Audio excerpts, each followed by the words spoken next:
Assalamu alaikum viewers, welcome to JIYATH kitchen. இன்னைக்கு நம்ம கிச்சன்ல kids healthy breakfast ரெசிபியோட part 2 தான் பார்க்க போறோம். ஃபர்ஸ்ட் நம்ம egg stuffed சப்பாத்தி பார்க்க போறோம். 200 கிராம் கோதுமை மாவு எடுத்துக்கோங்க. அதுக்கு தேவையான அளவு உப்பு சேர்த்துக்கோங்க. 1 கப் காய்ச்சின பால் வெதுவெதுப்பா எடுத்துர்க்கேன். அது கொஞ்சம் கொஞ்சமா ஊத்தி அதோட கொஞ்சம் தண்ணியும் சேர்த்து நல்லா சாஃப்ட்டா இந்த மாதிரி பிணைஞ்சிருங்க. மாவு ட்ரை ஆகாம இருக்க அதில் 2 டீஸ்பூன் ஆயில் சேர்த்து பிணைஞ்சு விட்டுக்கோங்க. நீங்கள் சப்பாத்தி மாவு பிணையும் போது வெதுவெதுப்பாக பாலும் வெதுவெதுப்பாக தண்ணியும் சேர்த்து பிணைஞ்சிங்கன்னா நல்லா சப்பாத்தி சாஃப்டாக வரும். ரெடி ஆயிடுச்சு. இதை ஒரு 10 நிமிஷம் மூடி வச்சு தனியாக வச்சுருங்க. இப்போ பேனை அடுப்பில் வச்சுக்கிட்டு அதில் 3 டீஸ்பூன் ஆயில் சேர்த்துக்கோங்க. எண்ணெய் நல்லா சூடானதும் அதில் 2 வெங்காயத்தை கட் பண்ணி வச்சுருக்கேன், அதை சேர்த்துக்கலாங்க.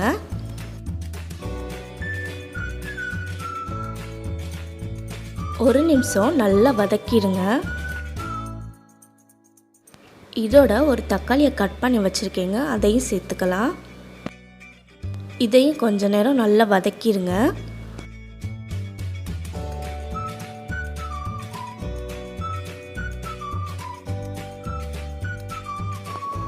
இதோட கொஞ்சமாக குடமிளகா கட் பண்ணி வச்சுருக்கேங்க, அதையும் சேர்த்துக்கலாம்.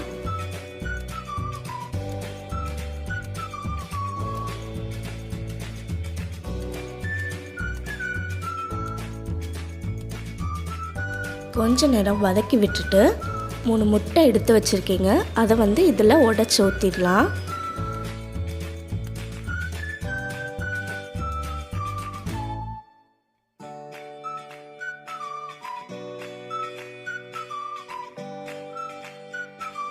இதுக்கு தேவையான அளவு உப்பு சேர்த்துக்கோங்க.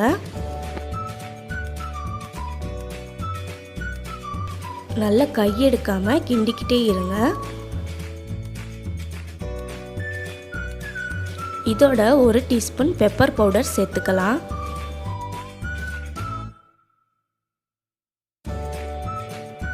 முட்டை நல்லா வேகிற வரைக்கும் கிண்டிக்கிட்டே இருங்க.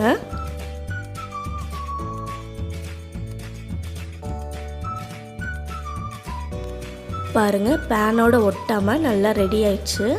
ஸ்டஃபிங் ரெடி ஆயிடுச்சு.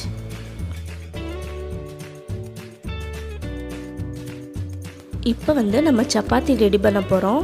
மீடியம் சைஸ் மாவு எடுத்துக்கோங்க. நல்லா ரவுண்டாக இந்த மாதிரி தேய்ச்சி விட்டுருங்க.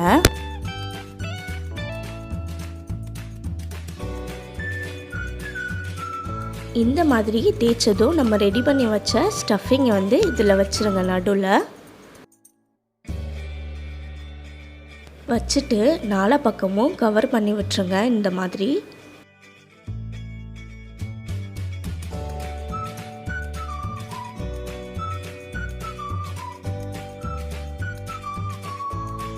அவ்வளோதான், ரெடி ஆயிடுச்சு. இதை நம்ம தோசைக்கல்லில் போட்டு எடுத்துடலாம். தோசைக்கல்லை அடுப்பில் வச்சு 2 டீஸ்பூன் ஆயில் சேர்த்துக்கோங்க. மீடியம் ஃப்ளேம்லேயே வச்சு வேக விடுங்க. நம்ம ரெடி பண்ணி வச்ச சப்பாத்தியும் தோசைக்கல்லில் போட்டுருங்க. இதோட இன்னொரு சப்பாத்தியும் வச்சுக்கலாம்.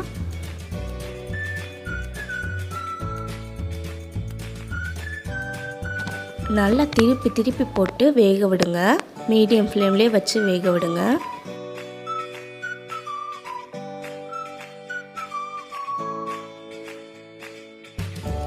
பாருங்க, நல்ல மொறுமொறுன்னு எக் ஸ்டஃப்டு சப்பாத்தி ரெடி ஆயிடுச்சு.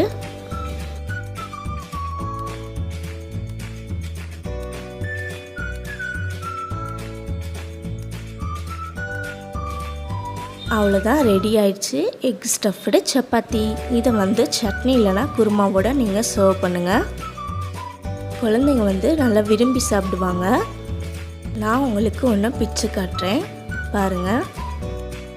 பாருங்கள், உள்ளே நம்ம ரெடி பண்ணி வச்ச எக் ஸ்டஃபிங்கோட சூப்பராக இருக்குது. சாப்பிடவும் சூப்பராக இருக்கும்.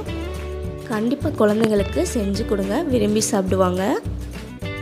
அடுத்து நம்ம வெஜிடபிள் கோதுமை மாவு ரொட்டி தான் பார்க்க போகிறோம். அதாவது மிக்ஸ்டு வெஜிடபிள் சப்பாத்தி. இதுக்கு தேவையான பொருட்கள் ஒரு அரை குடமிளகாய் வந்து கட் பண்ணி வச்சுருக்கேன், ஒரு கேரட்டை ஸ்லைஸ் பண்ணி வச்சுருக்கேன், ஒரு உருளைக்கிழங்கு பாயில் பண்ணி வச்சுருக்கேன், 2 வெங்காயம் கட் பண்ணி வச்சுருக்கீங்க. அதோட 1 கப் கோதுமை மாவு எடுத்துக்கோங்க. பாயில் பண்ண உருளைக்கிழங்கை நல்லா மசிச்சு விட்டுக்கோங்க. இதோட கட் பண்ணி வச்சுருக்கிற வெஜிடபிள்ஸை ஒன்று ஒன்றா சேர்த்துக்கோங்க. கேரட்டு, அப்புறமா அரை குடமிளகாய் சேர்த்துருக்கேன், அதோட வெங்காயம் சேர்த்துக்கோங்க.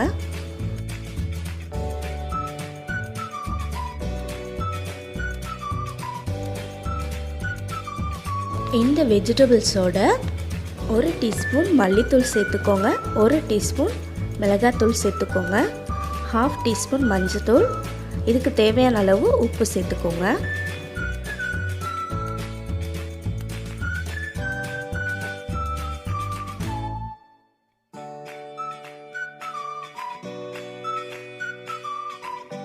எல்லாத்தையும் சேர்த்தாச்சுங்க. இதை வந்து நல்லா மிக்ஸ் பண்ணி வச்சுருங்க.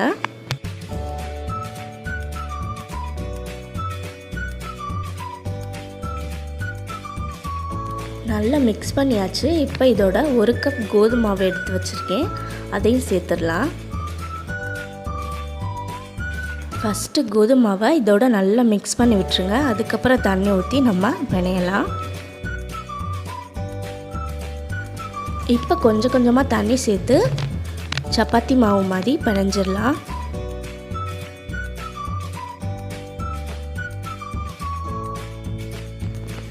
பாருங்கள், ரெடி ஆயிடுச்சு. இப்போ இது ட்ரை ஆகாமல் இருக்கணும். அதுக்கு 2 டீஸ்பூன் ஆயில் சேர்த்து நல்லா பிணைஞ்சு விட்டுருங்க.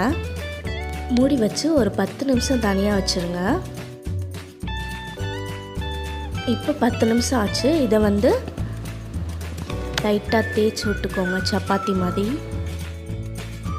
நல்லா தேய்ச்சிட்டு நீங்கள் தோசைக்கல்லை போட்டு எண்ணெய் ஊற்றி லோ ஃப்ளேமில் வச்சு வேக விடுங்க. ஏன்னா நம்ம வெஜிடபிள்ஸ்லாம் அப்படியே தான் சேர்த்துருக்கோம் வதக்காமல், அதனால் கொஞ்சம் நேரம் ஆகும் வேகிறதுக்கு.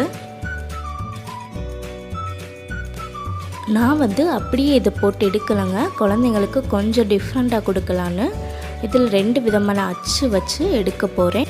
சதுரமாக 2, ஹாட் அண்ட் சேஃபில் 2 எடுத்து வச்சுருக்கேங்க. தோசைக்கல்ல 2 டீஸ்பூன் எண்ணெய் சேர்த்துக்கோங்க.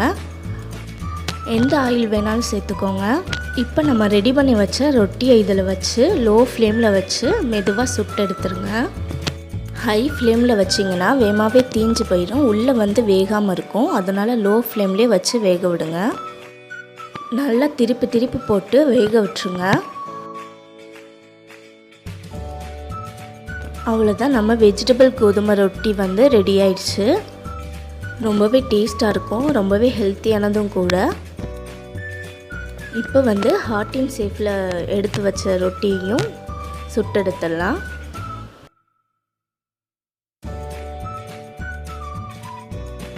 லோ ஃப்ளேமில் வச்சு நல்லா வேக விடுங்க.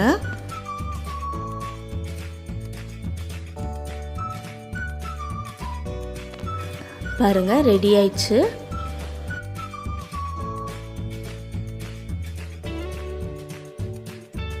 அவ்வளோதான், நம்ம வெஜிடபிள் கோதுமை ரொட்டியும் ரெடி ஆயிடுச்சு. இது வந்து தேங்காய் சட்னியோடு கொடுங்க, ரொம்ப சூப்பராக இருக்கும். உங்களுக்கு பிச்சு காட்டுறேன் பாருங்கள், உள்ளெல்லாம் நல்லா வெந்து சூப்பராக இருக்குது. கண்டிப்பாக உங்கள் குழந்தைங்களுக்கு இந்த 2 விதமான டிஷ்ஷும் செஞ்சு கொடுத்து அசத்துங்க, நல்லா விரும்பி சாப்பிடுவாங்க, டேஸ்ட்டாகவும் இருக்கும். ஸ்டார் ஜியாத் கிச்சன் சேனலை மறக்காமல் சப்ஸ்கிரைப் பண்ணி பக்கத்தில் உள்ள பெல் பட்டனை கிளிக் பண்ணிடுங்க. அப்போ தான் எங்களோட அப்டேட்ஸ் உடனுக்குடன் உங்களுக்கு நோட்டிஃபிகேஷனாக வரும்.